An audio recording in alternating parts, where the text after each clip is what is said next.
MTSU friends, thank you for hanging in and being so great with your questions and your curiosity.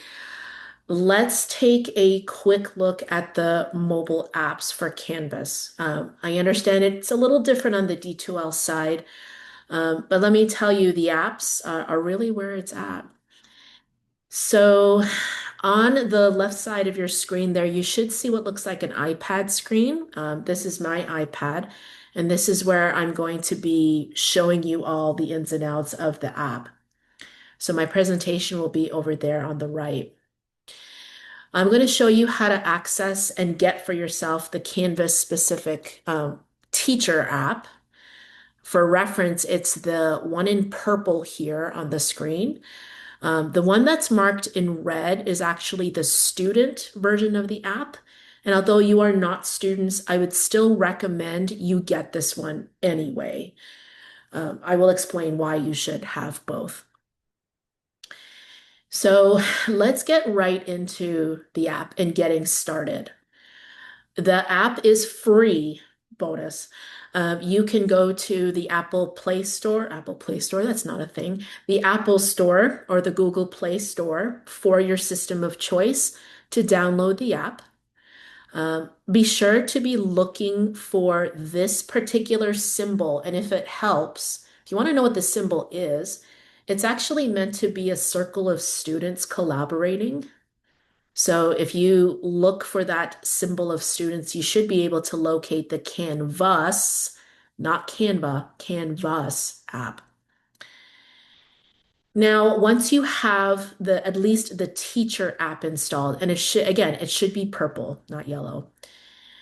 Once you have it downloaded, um, open it up. And inside of your account in MTSU, you want to locate this QR code for mobile login. It is available inside of your account. This QR code, in short, is how you connect your Canvas app to your Canvas account at MTSU. So for my MTSU account here, I'll go to Account and then locate QR code for mobile login. So I would click on the Canvas Teacher app. It has automatically logged me in because it's logged in into my Canvas. If you don't see this initially, and you wouldn't the first time out, you'll see something more like this. So on your mobile device, you'll click on QR login, where you get directions on locating the QR code.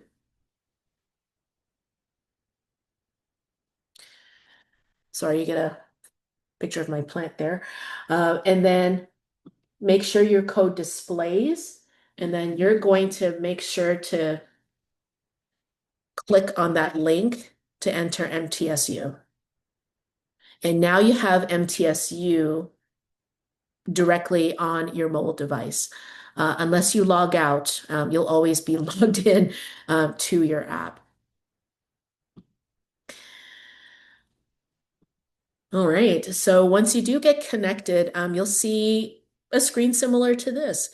On the left-hand side, you'll see a three lines menu rather, a sandwich menu. Notice here you can access Studio from here. By the way, this is also how students access Studio on the app. And you can also access settings. This is where you can change the look of your landing page. So I have courses set here, but I can choose to have my inbox showing to me when I log into Canvas. You can also turn on different themes.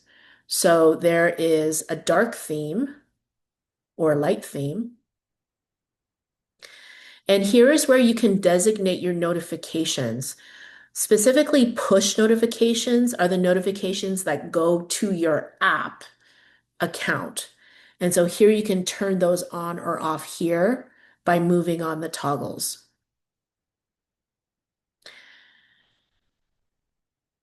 If you have your app set on the courses area, which you probably would, you can click on that course to access the interior of your course. And then when I click on, say, modules, I'll be able to see my entire module list here.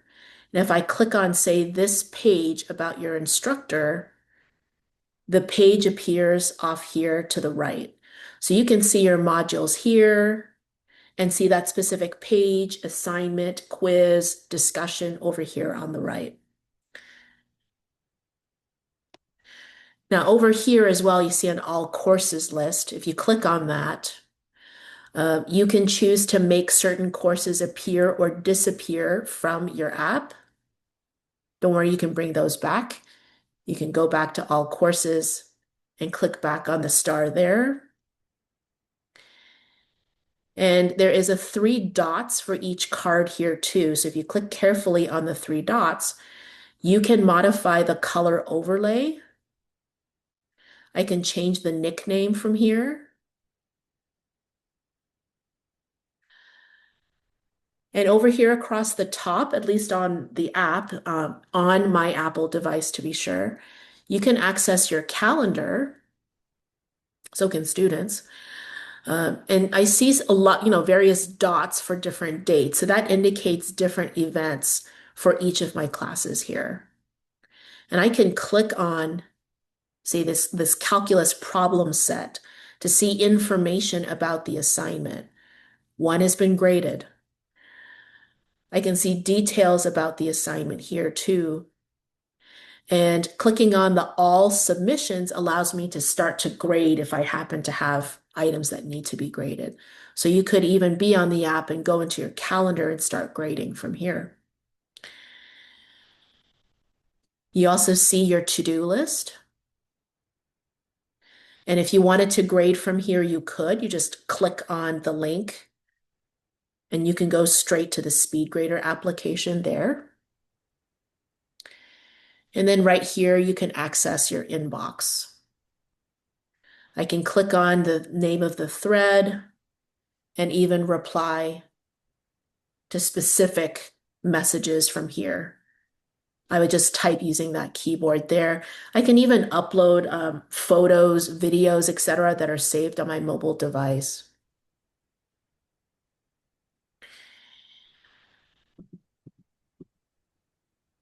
Now, if you're thinking, man, do I have to do I have to build on the app, right? No, of course you don't. The app is meant to be a complement to the work that you do on your desktop or your laptop. So I would recommend that you take the laptop view, the desktop view, and build from there. The app is really more for that on-the-go kind of stuff. For example, if you wished, if you had the time, if you had the bandwidth, and you're waiting somewhere and you have nothing else to do, you could potentially open up the Canvas Teacher app and knock out some of your grading tasks, or to send a quick message to a student. So it's built for that kind of quick activity.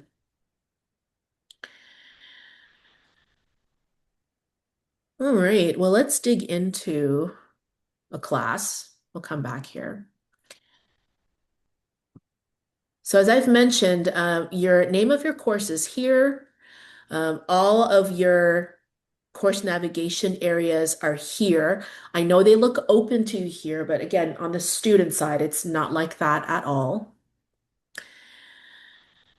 So when I click on various aspects like modules, I can view that resource over here on the right. And if I have, say, pictures, videos, PowerPoints, PDFs, all of them will be accessible here. Let me show you an example of an embedded document. This is my syllabus that is attached as a PDF. When I click on it, whether that's as a teacher or a student, it appears here in the window, but realize because it's a PDF, I have to do zoom in and zoom out. That's not quite the same experience when compared to if I typed all of this out and put it in the page. So people on the app end up having this different experience than people accessing it on a regular desktop device, which is not equivalent. So my message here is if you have the energy and the bandwidth, I would recommend that you go ahead and copy paste your syllabus into the RCE because then that way everybody has the same experience because it's set up in the app that students on the app will be able to view without having to zoom in and out. Whereas embedded documents do require zoom in and out if you're on the app. That's not necessarily true in the desktop.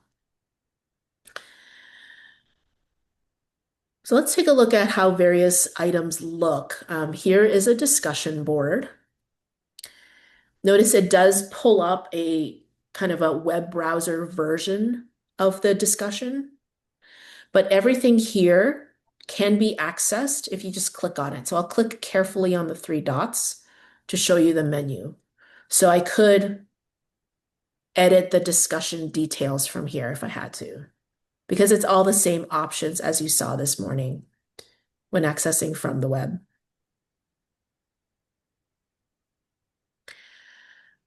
Here is a regular page. And this one is pretty graph heavy just to show you. It looks really good. And if students were needing to move back and forth between items in the module, they can click previous and next down here. So I'll click on this bottom area here to show you they can move back and forth between pages like that.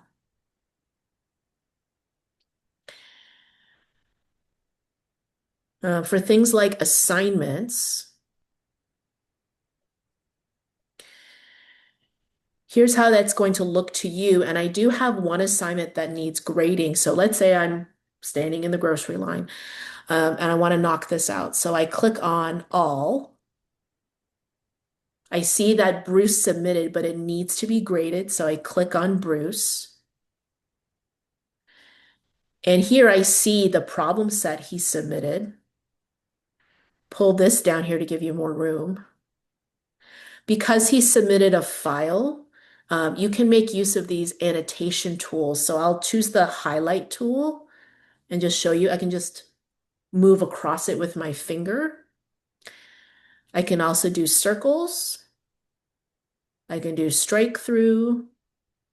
I can erase, thankfully. And then right down here at the very bottom, you have the rubric available. So I can tap here where it says write score here, and I can type in the number. But because I have a rubric, scroll on down here to use the rubric settings to give him that appropriate score and then to type in a comment. So I can do that with that pencil right there. And if you click on that arrow right there, you can again access the commenting area with that little pencil. So you can type in whatever you have to type in.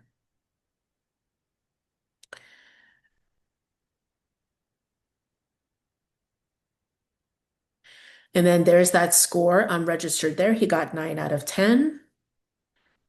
And then I can push on that down arrow there. If I had another student to grade after this, you could simply swipe. You see that test student? Let me try to do it again. Yeah, I can just swipe my screen here and go on to the next student. So I don't have any awkward arrows to click on. I can just do this or this. And then I click on done. And his score is graded. As far as quizzes are concerned, this is again going to bring up a web view, just so that you know, because it's a new quiz.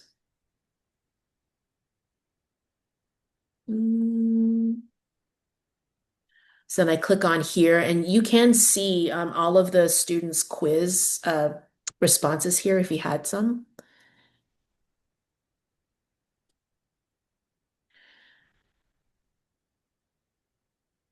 So that's basically how you can access the app, and this is basically how students access the app here as well. And at the very bottom of the screen right here, I hope you can see it, is a student view option, and it says to open it in the Canvas app. This is why I was suggesting earlier that you should go ahead and grab this Canvas student version of the app yourself. If you tap on student view down there at the bottom, it will force open the student app for you, and then you can check out your course as if you are that test student. So here's that proof there that they're not able to see everything that you were able to see in your teacher app. So as you can see, right, those requirements can be tracked here. See, that little check mark appeared there. I'll do the same for this course syllabus here. And then that checkbox appeared there. So requirements and prerequisites can still allow students to make progress while they're on the go. And items will appear grayed out when they're not able to access because they haven't fulfilled that requirement, right? Here's how students submit their work. Uh-oh, test student has it missing. At the very bottom here, they can submit an assignment. And depending on the choices you've given, I only gave him file upload. So I click on file upload, and then I can choose a file from within my device. I can even take a picture of my work and submit the picture.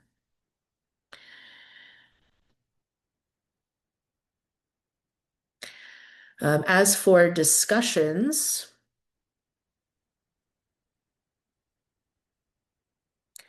move all the way down here, hit reply, and the student can type in their reply or make use of the RCE, which is right here.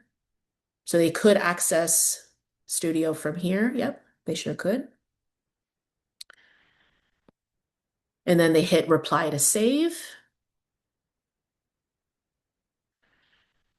And then as far as quizzes are concerned, let me see if I can find one. So here I open up the quiz, and then I would just go ahead and take it. See, there's my quiz loading up for me. And then I hit begin and I start. So this is a great way for students to keep up with their work. And yes, they are going to do their work on their app. My students told me they were on the app constantly. I am guessing that yours will be too, but they will pick up using the app very quickly. Finally, students and you can access grades from within the grades button right here. This is, of course, this students' grades list, which is not much, but they're able to see, right, all of their assignments as well as any grades. There's a status warning for it being late. And then they can click on that particular assignment here to be able to view details about it. On the Canvas teacher side of things, which I'll get out of this here.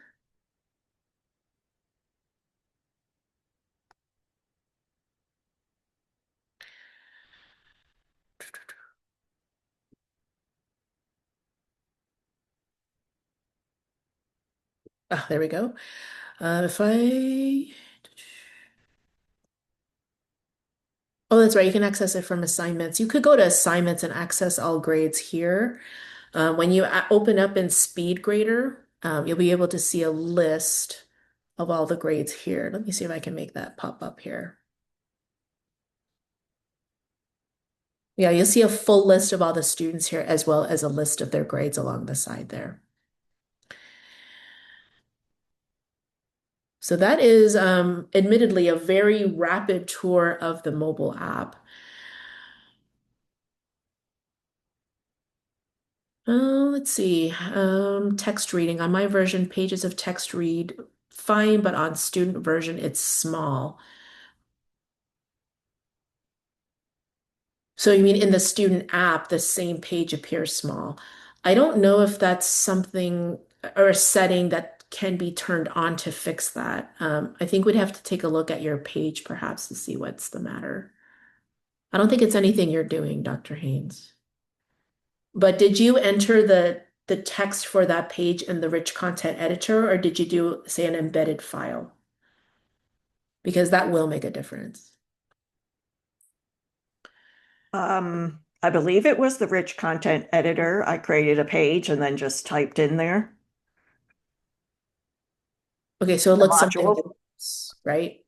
with this What's type. that? So it looks something like this when you accessed it in your app. Yes. Okay. So then if I turn on student view for this app here,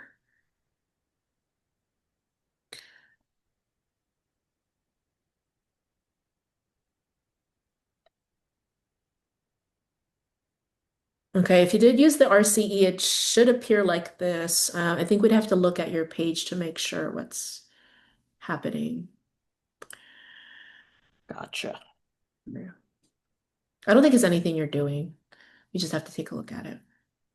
Okay.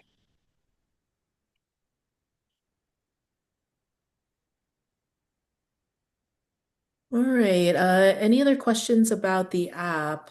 We can take a deeper dive into some aspects of it if you would like.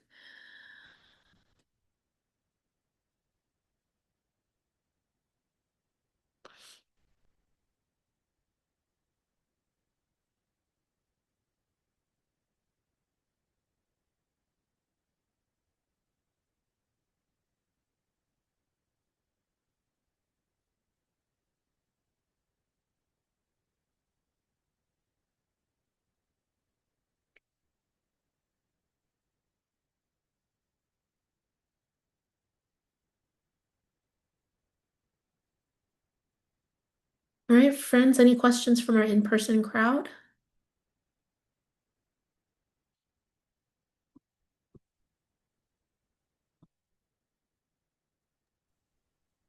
I think we're good. Okay. All right. Would it be okay to give you 5 extra minutes for lunch? Probably. Please. Of course.